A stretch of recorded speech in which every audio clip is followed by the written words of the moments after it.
तो नमस्कार।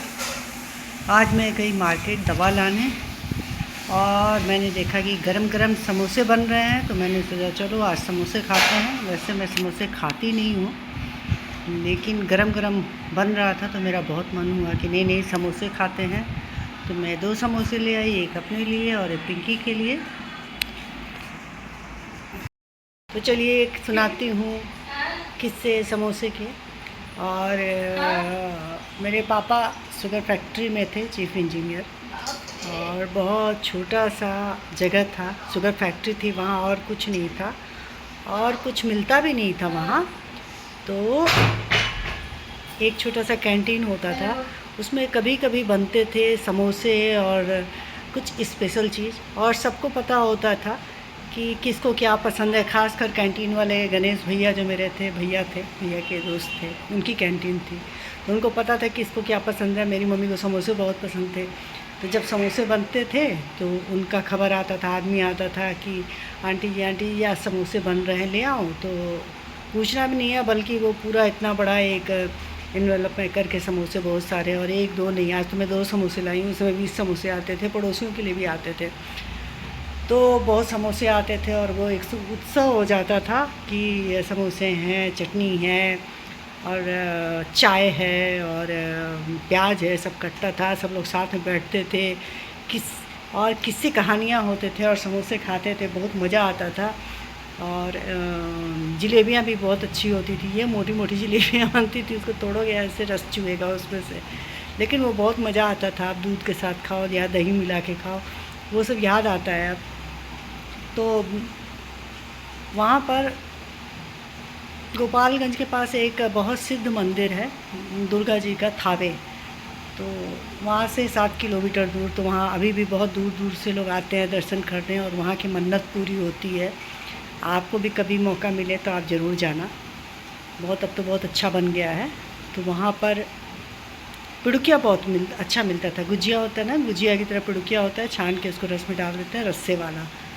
तो वो भी बनता था कैंटीन में, तो वो भी आता था, तो बहुत मज़ा आता था। अब तो वो मज़ा ही नहीं रह गया, लेकिन इसलिए कि पैसे भी बहुत हो गए हैं और हर चीज़ अवेलेबल है, ऑफ़लाइन नहीं तो ऑनलाइन। तो जब हर चीज़ आसानी से मिल जाती है तो उसका वैल्यू कम हो जाता है थोड़ा।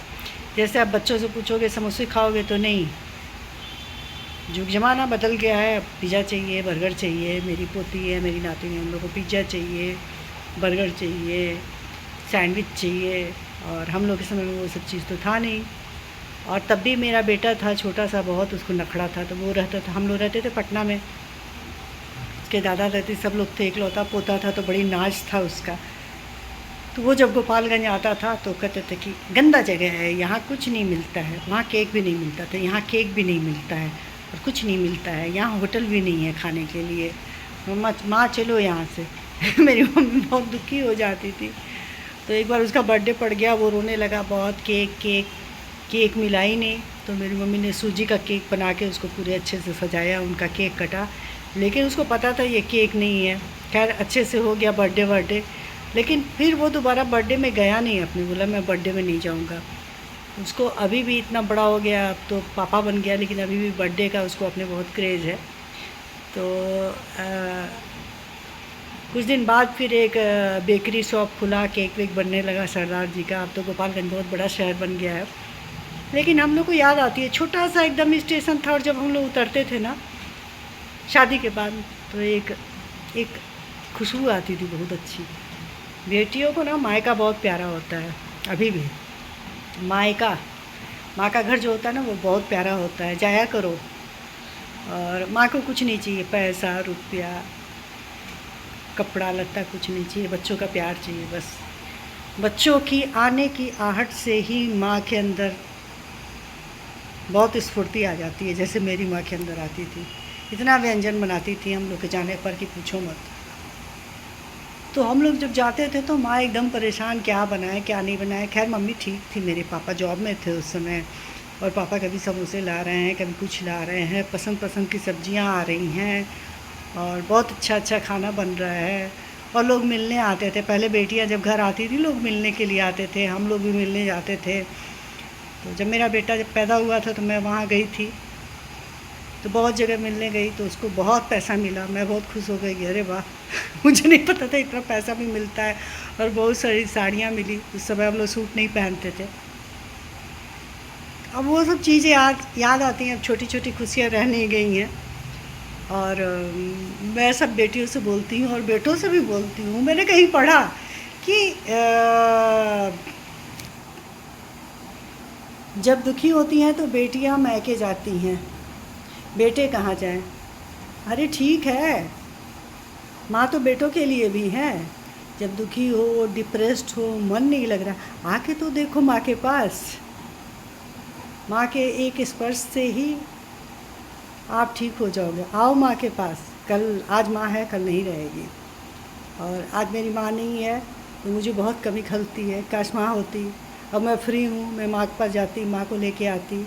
और मैं बार बार चर्चा करती हूँ इस विषय का कि माँ बाप को थोड़ा टाइम दो, क्योंकि समय तो बीतता जाता है। पता नहीं चलता है कि आदमी बच्चा से जवान कैसे होता है, जवान से बूढ़ा कैसे होता है। और सबकी स्थिति वही है। आज अगर हमारी है तो आज के युवा वर्ग की भी कल वही स्थिति रहेगी, वो लोग की भी वही स्थिति होगी। और पता नहीं क्या होगा, नहीं पता। हम लोग रहेंगे नहीं रहेंगे तब की बात है। तो भाई अगर लड़कियों का मायका है तो लड़कों का भी मायका ही है। मायका मतलब माँ के घर, तो माँ का घर तो है ही। कभी चले जाओ ना, जाके तो देखो। बच्चों, लड़कों, तुम लोग ऐसे क्यों बात करते हो कि लड़कियों का मायका होता है, लड़कों का कोई मायका नहीं होता है? क्यों नहीं होता है? जाओ माँ के पास जाओ। तो पिंकी, खैर चलिए, ये सब तो बातें अलग है। मैं कहाँ से कहाँ लेके चली गई। तो घूम फिर के फिर मैं वहीं आ जाती हूँ अपने माँ पापा के पास। मेरे फादर इन लॉ, मेरी मदर इन लॉ। अपनी सास को मैं अम्मा बोलती थी, और पापा तो पापा ही थे। तो मेरे पापा कभी कभी चिढ़ाते थे कि तुम्हारे तो पापा बदल गए, क्योंकि मेरे ससुर उनको बहुत ज़्यादा प्यार करते थे, बहुत ज़्यादा। मेरी छोटी से छोटी, बड़ी से बड़ी चीज़ों का बहुत ज़्यादा ध्यान रखते थे वो, क्योंकि वो अपनी पसंद से शादी करके लाए थे मुझको, और मुझे बहुत ज़्यादा प्यार करते थे। तो मेरे पापा चिढ़ाते थे, अब तो मैं पापा नहीं रहा, तुम्हारे पापा तो बदल गए हैं।